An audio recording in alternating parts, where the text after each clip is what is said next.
It's a phenomenal house. I've been in a few other governor's residences, and that stairway is just fantastic.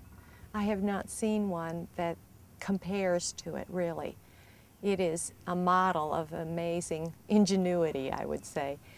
It's so wide and it's just beautiful. So it's really nice to have, not only to have a mansion that you can look at as the symbol of this is where the governor lives, but to have one that is so striking and so beautiful. And I think probably part of that is a result of the fact that the mansion was built as the governor's mansion. It was not built as a private home by someone else. It was built as the governor's mansion and was built with an eye to having rooms of a size where you could entertain large groups, because the governor would be entertaining large groups, and of course a very wide stairway. It's just beautiful. We had a 7-year-old and 11-year-old, and then of course Martha did not slide down the banister. She was 15 when we moved into the mansion. But the boys certainly did, and they loved it. The children enjoyed it. Of course, they enjoyed having parties there. Birthday parties were a lot of fun, and they enjoyed inviting their friends because they had friends who had never been to the mansion, and so it was really nice to be able to share it with other people who had never had an opportunity to be at the mansion. And the kids, of course, would love to run around outside because it had such a nice big yard.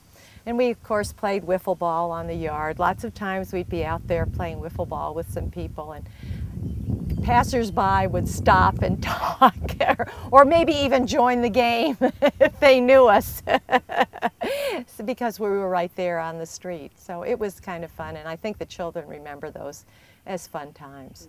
They knew that it was not our home. They knew we lived there, but it was not our house.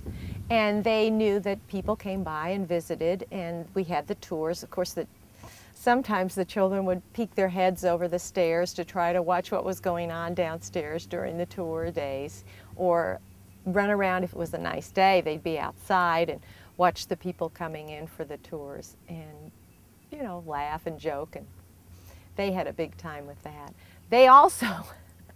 There are cameras, of course, for security reasons on the grounds, and I think the boys particularly kept trying to sneak in or out of the house without being detected on the cameras. Well, obviously, I understand from first-hand experience that the mansion is very important to the people of Missouri, and it's a very important landmark and symbol for this state. And any house needs to have regular maintenance and upkeep, and I hope that the Missouri mansion will not be accepted from that requirement. I know that when we lived there, we had little problems, little leaks. I remember keeping a plastic bag over my computer because I kept it on the porch, and the porch there were some leaks. Well, they put in new windows and fixed the leaks. But for a while I had to keep a plastic garbage bag over my computer. I know that it's important to maintain a building. I haven't lived in the mansion for many years, so I don't know what condition it's in now. But if it hasn't been painted in almost 20 years, I'm sure it needs a paint job, because I know my house would. A paint job doesn't last that long. So I know that there is undoubtedly maintenance and repair that needs to be done.